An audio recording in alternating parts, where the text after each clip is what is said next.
Pentot ang palayo sa akin yan. Mula kasi no, napilay nung pinanganak siya. Napilay yung isang kamay niya. Kaya ang tawag sa kanya, pentot. O kasi lumabas yan, unang kamay niya. Nakaganon. Eh siyempre, i-atras ng doktor yung kamay. Kaya, como sanggol lang, yung maliit na bata, yung buto, parang yung kasukasuan, yung parang napila yan. Nung maliit siya, masipag. Masipag yan kahit saan, sa pamamahay, kahit saan, basta masipag siya. Tsaka malinis sa pamamahay, yung tatay mo, may pagka-disiplinado. Nung pag naglalako sa baryo, naglalako ng gulay, ng talong, ganyan, nakabilao. Parang nakaganyan ka sa kanya. Oo. Yung bang nakakalawit yung kamay ko doon sa isang kamay niya. Nakakalawit na ganyan. Tapos tumutuloy. Siya naman, nakaganyan doon sa bilao. Na nangangahoy, doon sa malayo. Sa gubat, doon. Tapos, pag anihan naman, namumulot ng palay. Pag tagulan naman, nangingisda sila.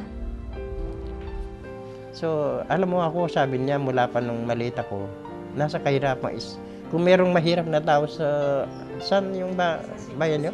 San Simon, sabi niya, kung merong pamilyang mahirap, isa na kami. Talagang mahirap sila nung araw. Nakita ko kasi yung bahay nila, parang bahay ng mga eta eh. Nakita ko yung bahay nila, yung hilib na...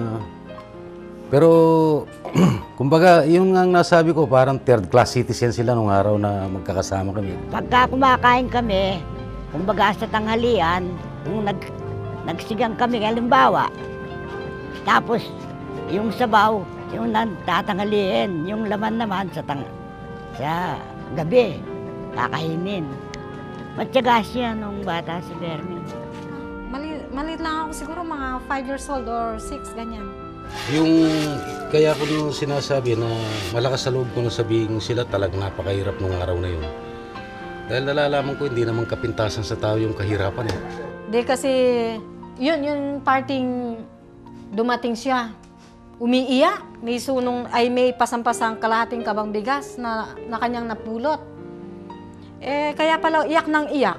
Nung itanong sa kanya, natanungin siya kung bakit umiiyak. Mula sa bukit hanggang sa bahay, nagpapalao ng iyak. Kala nila nakagat ng ahas. Yung pala, nakakita lang ng ahas. Ay, sobrang matatakutin yun eh. At saka yung iyakin. Iyakin siya. Hindi naman sa pag tinukso siya, lalo na si Bapang Duardo mo, yan, umiiyak na yan. Hindi pwede sa tatay namin yung tatamad-tamad. Kailangan trabaho, ganyan. Kaya siya ang talaga. Wala si Ate Luni nagtatrabaho sa Maynila eh. Kaya siyang laging siya sa kanya nabubuntot lahat yung parang siyang panganay sa bahay. Pinapatigil na siya sa pag-aaral. High school siya noon eh. Kasi dahil nga sa kahirapan ng buhay, may sakit ang tatay namin. Sabi nga ng tatay namin noon, sabi niya, hinto na siya dahil kung hindi niya kaya, pagtiisan, yung kahirapan gano'n, dapat uminto na siya sa pag-aaral. Ang eldest namin, sister, si Ate Luning, nagtatrabaho nga lang sa Sigarilyo, US Tobacco, sa Maynila. Ngayon, sabi raw, patitigilin na si Kuya Bernie sa pag-aaral. Ako, nung malaman niya, talagang umiiyak siya, nasa silong ng bahay namin. Nakayakap dun sa poste ng bahay. Umiiyak talaga. Hindi niya alam kung pupunta siya dun sa kaibigan niya. Hanggang kinausap ni ate na kahit tutulungan niya para makatapos ng pag-aaral.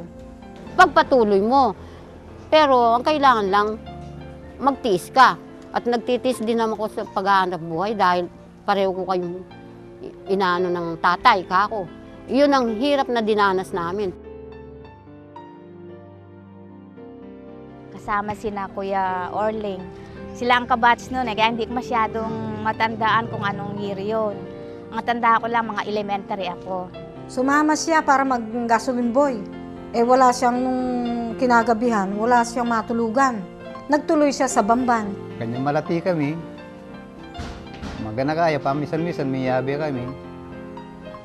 At aranasan ming magtindang tinapay ng ganang do. Pupulay kendalan din. Nagtitinda pa ng tinapay sa madaling araw yan. Para lang pangsuporta sa pag-aaral mo. Nakituloy doon sa auntie namin, sa Bamban. Tumira dito si na Kuya Bernie. Ang tanda ko ba, bata pa ako noon sila teenager. Mga isang taon siguro may get. No. Ewan, di ko alam. Matagal. Kasi nag-aaral siya dito ng grade 5, grade 6 sa San Simon na. Nanta pa nga ang tatang Badong. Tatang Badong. Malimba niya may sakit siya. Simula nang magkasakit, tumira na sila dito hanggang sa bawian ng buhay. Tapos, Kenya Mete. mga ilang buwan din siguro din sila tumira dito bago sila lumipat ng San Simon. Siyang naging parang tatay at nanay namin. Ng kaming mga kapatid niyang nakakabata. Yun. Siyang naglalaba, naglilinis, nagluluto. Siyang nag-aasikaso sa amin. Kaya, si kuya ko, talagang mahal na mahal ko yan eh.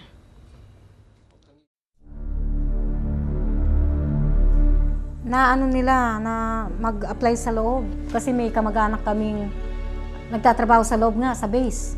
Yun, doon nagumpisa. Nag-waiter. Nag-waiter siya. Hindi nang kaming oportunidad na mag-obra kayong flour. Tapos nag-apply sa loob. Nung mag-apply sa loob, agad-agad naman siyang nung mag-test at nakita yung siya, highest score yata. May obra yearman sa ako nang kinakbang first mob. Yun, agad-agad na napasok as waiter. Nang dumating doon si Brother Bernie, na makasama ko sa Airmen's Club, siya noon bata pa. Medyo nasa 20s pa siya. Ang napansin ko sa kanya, iba siya sa ibang mga kasamahan namin doon na mga kabataan na nagbawala pag gumita, good time dito, good time doon. Wala siyang bisyo. Basta ang nasa isip niya, yung paano siya uunlad. Yung ayaw na niya yung balikan yung nakaraan niya, yung kahirapan. Kasi nung maliliit pa yan, dumanas kami ng hirap. Lalo na nga mula nung magkasakit yung tatay namin. Pero siya, nag-ambisyon pang, bagamat malakas kaming kumita sa gabi, nag-ambisyon siyang mag-aral sa Ulengel, ipagpatuloy yung kanyang pag-aaral. Nagtatrabaho sa araw, tapos sa gabi, nag-aaral siya. Nag-college hanggang sa mag-college. Working student eh. Nagtatrabaho sa loob. At the same time, meron pa siyang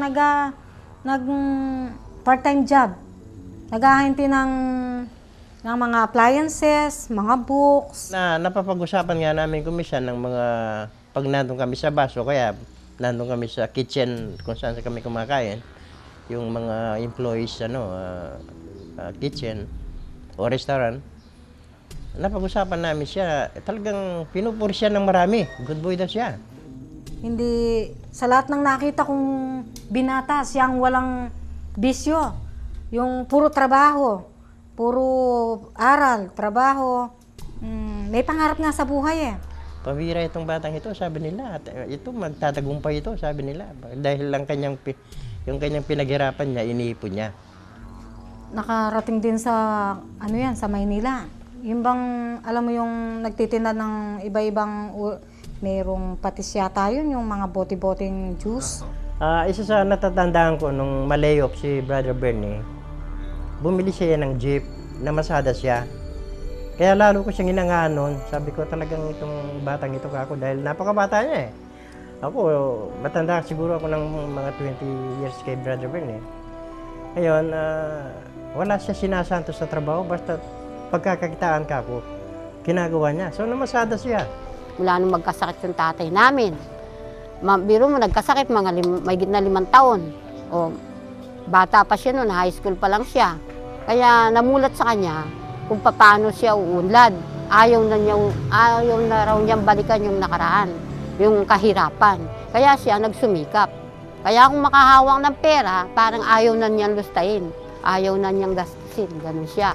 Kaya ngayon naman, umunlad siya. Oh, nagkaroon siya ng magandang kinabukasan. Kahit na anong hirap ang dinanas niya, ngayon naman, okay na siya.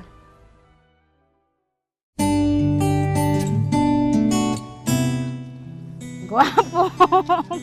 Maraming ang mahanga sa kanya eh, lalo na mga babae. Babae naliligaw sa kanya. Oo, magandang lalaki. Naburin pa balong atin yan, matsik siya balat. Buri rin chicks yan, buri, no pansin. Mga babae, Ade, pupunta rito, di ba? Oh, siyempre. Tapos, may kapitbahay kami dito talagang lukong-loko sa kanya. Hindi ko nababanggitin yung pangalan, alam na niya yun. Maraming talagang maraming nagkakagusto kay kuya. Kahit ganito lang, kahit medyo ganito ang ilong. Kay Ate Evelyn lang ang ni kuya. Ang niya, masyado siyang, hindi naman siya palikero, pero masyadong sa babae, malapitin sa mga babae.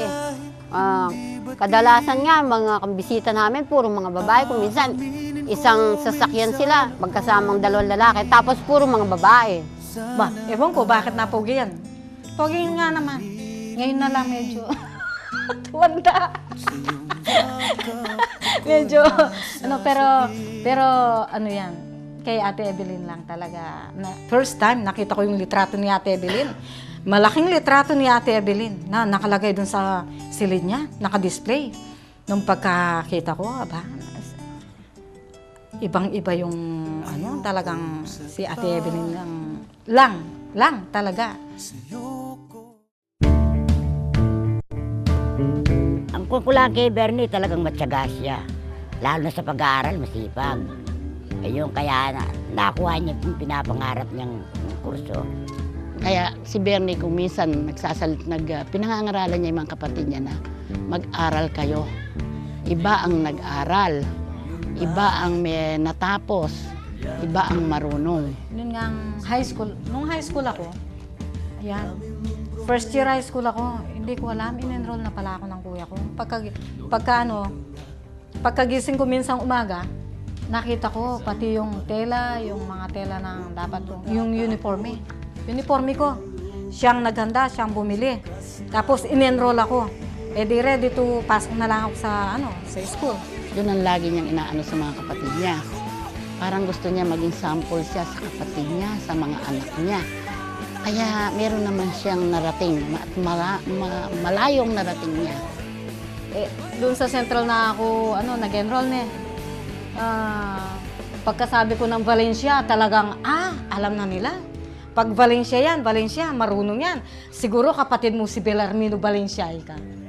Yung alam ko sa mga Valencia ay marunong sa klase, mabait, hindi nakikipag-away, mababait na mga bata, masunurin sa mga guro. Talagang yung mga teachers doon sa plaza, sa malaking eskwela, talagang sinasabing si Bernie raw marunong. Kasi sila parang gifted sila nung araw eh. May likas na talino. Magaling, palaging naglilid sa klase yan. Kaya yung mga matatanda doon sa amin, sa San Simon, sa baryo, naging modelo sila. Pag sinabi ng mga magulang doon sa mga anak, hindi kayo tumulad sa mga anak ni Akong Badong, ika. Yun nga, sila Kuya Bernie. Siya ang aming valedictorian. Napakausay niya at siyang mabait na bata. Pero si Convilar talagang nahihiwang nangunguna. Nung elementary kami, naglalakad kami sa daan. Wala silang walang tsinelas, pare-pareho kami walang tsinelas. Tapos dahil mainit sa daan, tumatakbo kami para makarating kami agad sa aming mga bahay. Nakabakyayan. Yung uniforme, iisa lang. May tagpipa yung sa may puwitan. Biro mo, 2 pantalon lang. Tagpipa yung yung damit niya, yung pantalon na kaki.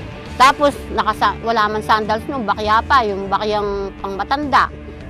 Pumapasok siya sa high school sa San Fernando, ganun ang niya. Siya yata yung sa PMT. Siyang leader. Ang kaso, wala siyang sapatos. Ngayon, Yun daw kaibigan niya, pinahiram yung sapatos ng tatay. Dahil nga sa nakasapatos na siya, kaso, for the first time magsasapatos, kaso, kahit daw malalaki yung sapatos, sa tatay ng kaibigan niya, kahit daw malaki yung sapatos, nakatuwa siya. At least nakasapatos siya. Makabagay kaya sabihin kang aktivista. So, aktibiyo, keng bagay-bagay. Hindi, ang alam ko, president siya ng student council nung panahon namin. 2 years yon. Tsaka yung pag tumataas yung ano namin, yung tuition per unit nun siyang nag-aano nun. Nag-i-initiate sa mga student para mag-protest, activist. Alam mo, si Bernie, nakita ko yan ang itsura niya, maliit, payat, mukha bang MPA. Kasi yan, isa ding ayaw ng tatay ko dyan, dahil yan, aktivista yan. Talagang there was a time na natakot sila, akala ko nga mamumundok na kasi parang wanted lahat yung mga, nung time ni Marcos yun, parang wanted yung mga aktivista. Yan kasalit talaga yan. Lumalaban siya, talagang lumalaban. Siguro, there was a time na akala ko nagtago na siya. Gusto na raw niyang magtago sa bundok dahil pinaghahanap na lahat. Lagi yan, naka-front yan, naka-front, hindi yan sa likod. Nasa harap yan. Talagang makikita mong matapang. Matapang yan. Kaya bilib din naman ako sa bayaw ko na yan. Matapang, marunong, matyaga. Talagang nakita ko. Yaan, nang magsimula sila ng kapatid ko, hindi ko aakalaing ma-reach niya ngayon kung ano yung na-reach niya. Kasi nag-umpisa yan, talagang lahat ng maititinda niyan, tinitinda, inaahente.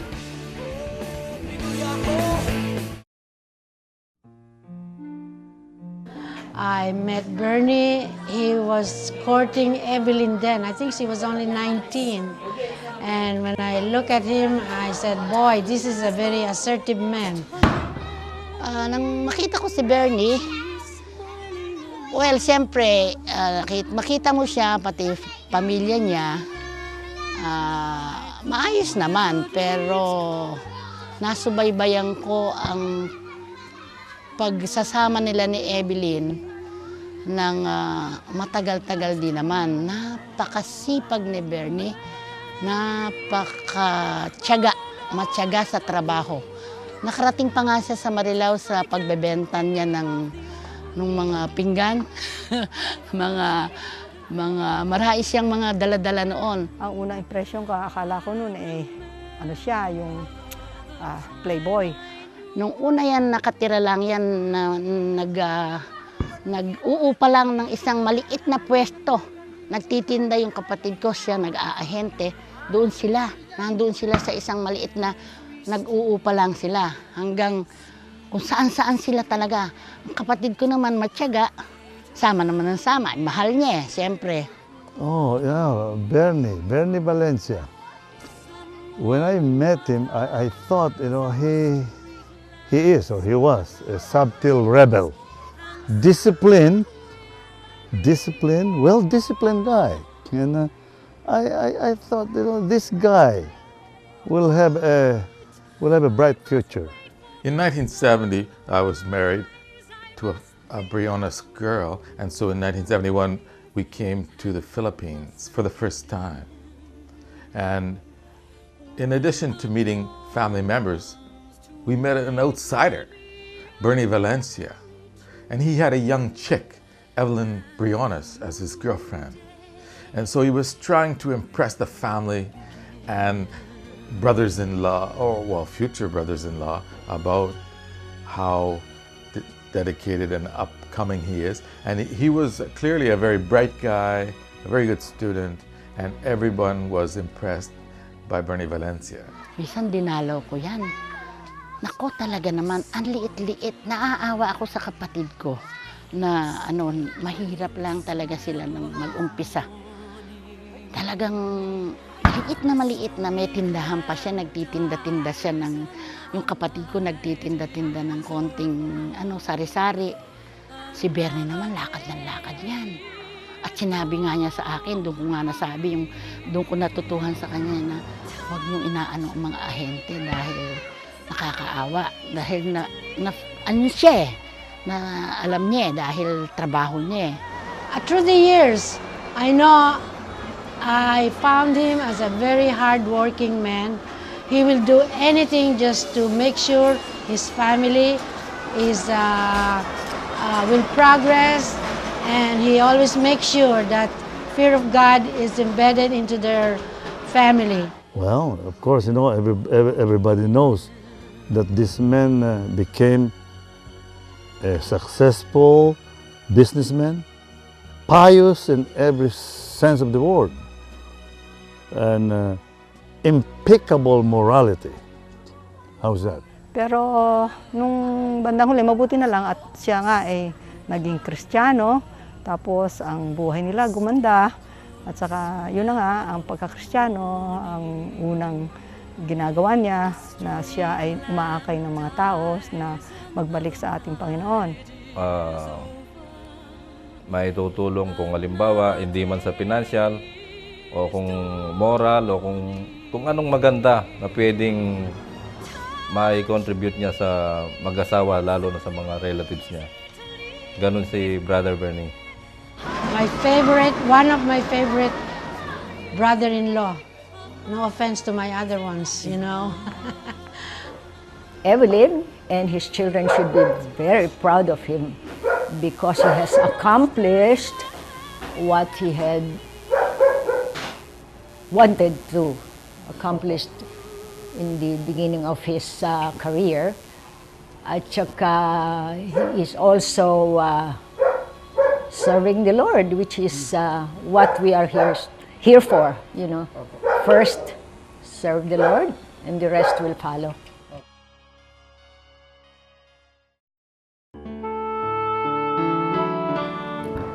What I remember is very gentle. Wala siyang nakakaaway, friendly, tsaka labi siya sa mga classmates niya. Maging sa kanyang mga guro, ganun siya. Magana kaya, okay, stricto yung bagya. Kung minsan napipikon, kung minsan naman hindi. Mabait siya, masipag. Smiling face, yeah. Ano siya, yung maselan sa bahay, malinis. Mabait siya, mabait. Mabait na kapatid. Mapamiro pa mo rin. Walang kalokohan yun naman Ano yan, mabait yan. Matalino, yeah.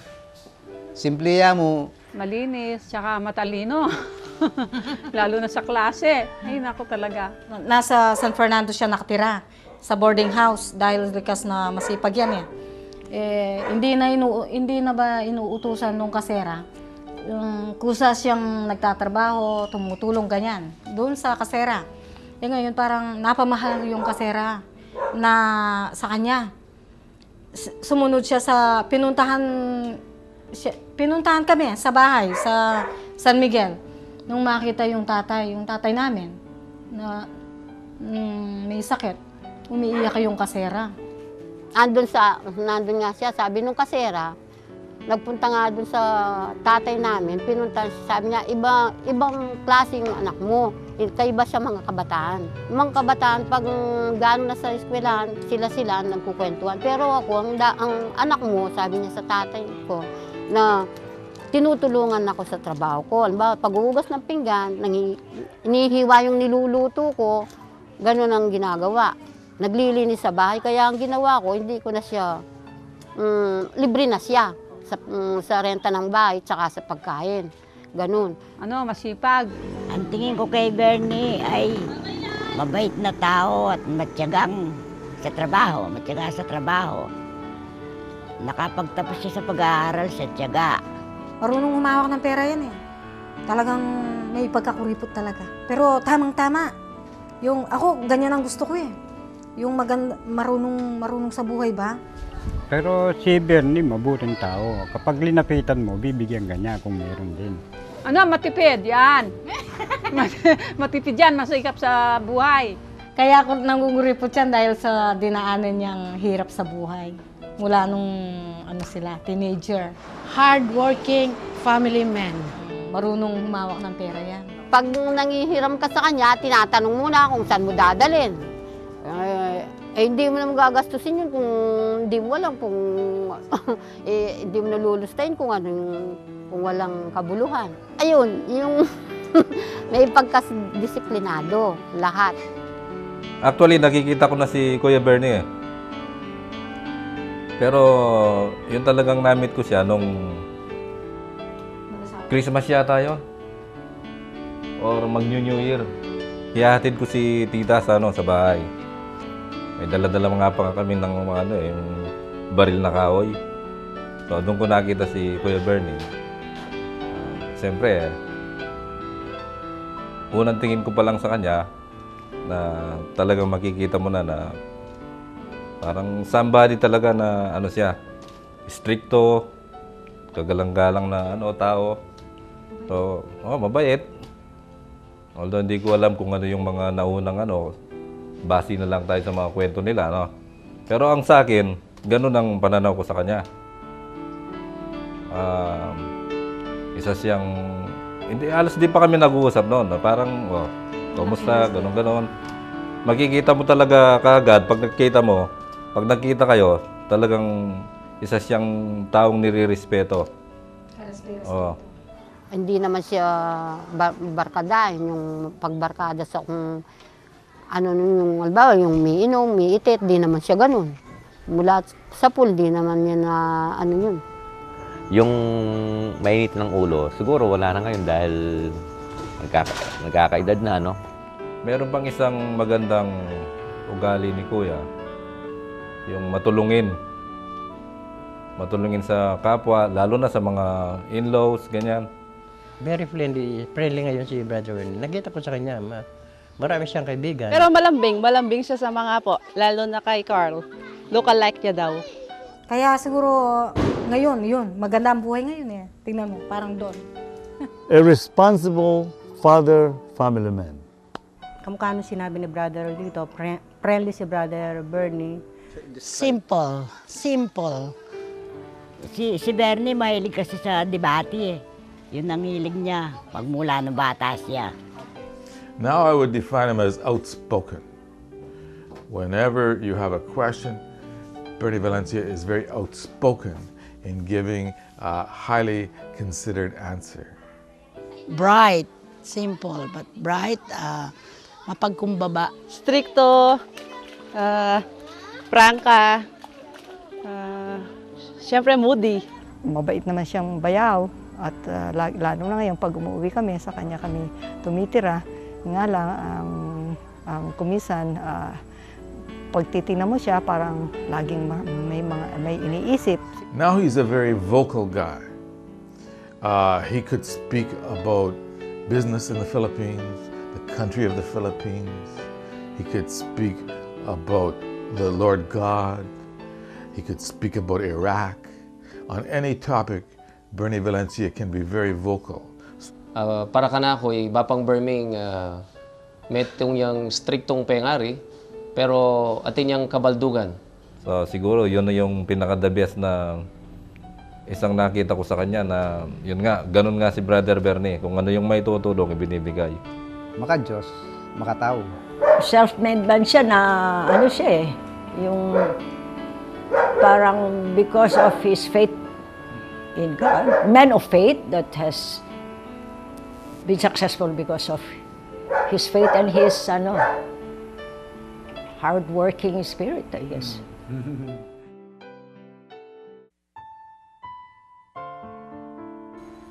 Metong yung pastor, kung binisyahan ako mag-attend kayang mas, ang pong Bible study.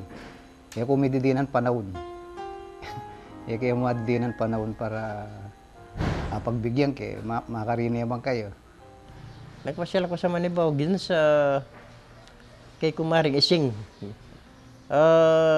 Nakita ko may mga ilang tao doon sa itaas dahil up and down yung bahay nila eh. Ngayon, hindi muna ako tumuloy dahil naririnig ko itong siyang tao na nagsishare. Lakas ng boses. Sumilip lang akong ganun. Hanggang sa huminto siyang nagsasalita, doon ako pumasok. Oh, sabi niya, kung lito. Sabi niya, ikaw pa naman, kaya niya na. Pakinan magkakain sabi ko, sa tingin niya, pa, pakinabang niya kaya katang kaladwa, Lalong tumaas ang paningin ko sa kanya, lalo na naging ano siya, yung very active siya sa religion, no? So talagang lalo siyang naging kagalang-galang na tao. Nahulog yung loob ko sa kanya talaga. Sabi ko, pinagpalait ng taong ito ako sapagkat bihira yung kanyang karunungan sa mga salita ng Diyos. Talagang, kasi nagkikipagdebate kami, walang manalo sa kanya eh. Magaling siyang magpaliwanag. Dahil walang iniipit na baka mabuko siya, dahil siya talaga nagsasalita ng katotohanan, naipapahayag niya yung kanyang nalalaman na totoo naman galing sa Biblia. Nag-ano na sa Panginoon, nag-serve na sa Panginoon. Nag-furniture na lang. Give up yung business niya doon. Ang ganda ng, alam ko magandang takbo ng business niya doon Minsan nangyari sa akin yung doon sa Timog noon na isang aksidente, no? Yung pumutok nga yung Jetmatic. So tinamaan niya pa ako. Hanggang sa napunta kami sa hospital. Yun, papunta-punta siya doon, nagpi-pray. Pero meron palang sikretong hindi ko alam doon na napag-uusapan na raw nila sa sementeryo. Si Dr. Briones, na yun pala, na raw yung infection sa katawan ko. Kalat na. Parang ang ibig sabihin, malapit na. Madalas siyang pumunta. Talagang nagpupunta siya para mag-pray, ganyan. Hanggang doon sa, yun, siguro, isang malaking tulong yung pagpunta-punta niya doon na nagpi-pray siya para sa akin. Gumaling ako. Nakasama ko si Brother Bernie. That was 1983, 84, 85. Ang si Brother Bernie mabait. Kahit hindi naman sa narinig niya o na sa akin, mabait si Brother Bernie. Kaya lang, siya yung hot-tempered. Madali siyang mainis, magalit, gano'n. Yung experience na gawin sa Panginoon, marami kami na-encounter. Nakakatuwa. Tapos medyo maraming napupuna, yung mga napupuna sa kanya. Kayo, sabi niya, sila Bia, ako, si Sister Tech, tsaka Sister Roda. Sabi niya, kayong tatlo, sabi niya, die hard kayo kay Brother Bernie. Sabi niya. Pero sinagot namin siya, hindi kami die hard sa kanya, sabi ni Sister Tech, Sister Roda. Kahit ako, hindi kami sa kanya. Wala kaming kay Brother Bernie. Ang inaano lang namin, kilala namin siya. Kung kilala mo siya, mas kilala namin siya. Sabi, mas nakasama namin siya matagal. Sabi, kaya sa'yo, sabi namin. Presensya ng Panginoon, nakikita sa itsura niya. Kamukha nung kay Moses. Hindi mo nakita mo naman umakyat, bumago yung pagmukha, yung glory. Glory ng Panginoon. Kaya ako, nakita ko sa kanya yung hanggang ngayon, 2006-07 na, no? Mag-2007 na yan. Patuloy pa rin siyang nakaano sa Panginoon. O yun.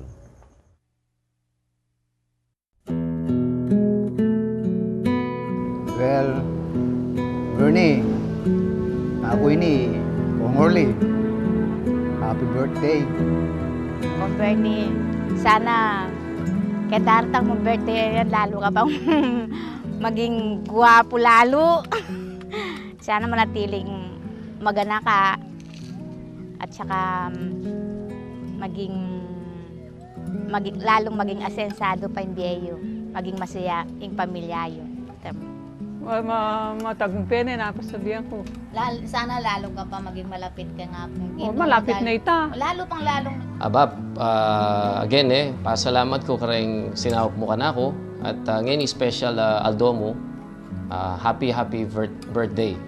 Medyo tutuwa na, pero balo ko mas titindi ka pa lalo. Si Bernie, kung mo birthday mo naman ngayon, happy birthday, happy 60th birthday. Magkaedad kami yan, ikaw ang paborito kong brother-in-law ngayon. Yun nga, ngayon, I'm proud of you.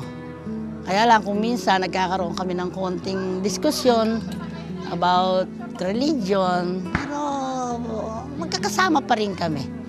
You know, one time, darating ang panahon na tayong magkakasama rin tayo. Dad, happy birthday po. Sana good health. Wish ko po kayo good health. Tsaka thank you po kay Gana-Gana. Bernie, I want to see you build your palace, and I know in the twinkle of your eyes that you are going to build that beautiful house. And I told you, build it now, not tomorrow. Meaning, today or tomorrow, build it and accomplish your dream. Bernie, nagpapasalamat kami ng marami at I'm sure that you're making my sister and your whole family happy. And ang kuwang ko lang, ikaw nga, sabi nga nila, you're just like a river that runs deep. Binabati kita ng isang maligayang kaarawan. Kaya ngayon, birthday mo, binabati kita. Sana ako gusto ko rin magkasama tayo. Pero gusto ko magkasama tayo sa katotohanan. Yan lang ang aking may papaabot sa iyo, Brad. God bless you. Brother Bernie, happy birthday po. Advance happy birthday. Sana maging masaya kayo sa araw ng inyong birthday. Muli, dinadalangin ko sa Panginoon. Hindi lang po yung spiritual life nyo, kundi yung physical life. Bigyan pa kayo ng maraming kalakasan ng Panginoon upang marami kayong kaluluwang may dala sa Kanya. Having completed your first 60 years, look forward to another happy 60 years with all of your apo and all of your children and to be happily ever after. Kuya, huwag kang magalit, pero saludo ako sa'yo. Lahat ng ginagawa mo, talagang proud na proud ako sa'yo. Hanggang ngayon. Maging matatag siya sa pananampalataya, dagdagan niya ang pasensya sa mga pakikipag-usap sa mga iba't ibang tao. Yun nga, yung health niya, mapanatili niya para mahabang buhay pa at maraming birthday pang darating. Keep it up, Brother Bernie. Bernie, don't forget, everything will go well with your hope, faith, and charity. Well, Brother Bernie, happy birthday sa'yo, no? Sana magkaroon ka ng mahabang buhay para lalo kang magamit ng Panginoon. Tsaka, I love you with sa Panginoon. Pasibayo, babatiyan da kang happy birthday. Sana lumwat pa yung kekang be. Akit mo pa rin maging apo mo kayong daratang bukas. Sana umaba pang buhay mo. Happy birthday, Lo. Thank you sa pag-ingat sa akin and I love you. Lolo, happy birthday. Thank you sa lahat. I love you. Mwah. Bernie, happy birthday. Yan ang itan Kung hindi man ako makakapunta bukas sa birthday ni Bernie, kumusta na lang siya. At happy birthday na lang. Anita, ikang paborito kong kapatid ko, ningi ka ang kayadwangan ko. Sana rin maintindihan mo. Nang lelele ko kay ka, ni kaya maririnay ko, pero lalam na ning kakululan, Bernie. Agagawa ko kasi, uling kailangan. Ikang kailangan ko talaga. Sana intindihan mo. Yang pare-pareho tanang matwa. 66 na ako, 60 na ka. Yan. Happy birthday naman.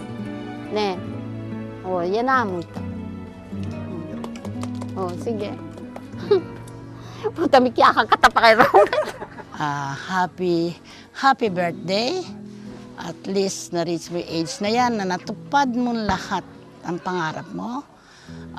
What more can you ask? Talagang mahal ka ng Diyos, mahal ka namin lahat. Happy birthday. Lolo, happy birthday. Love you.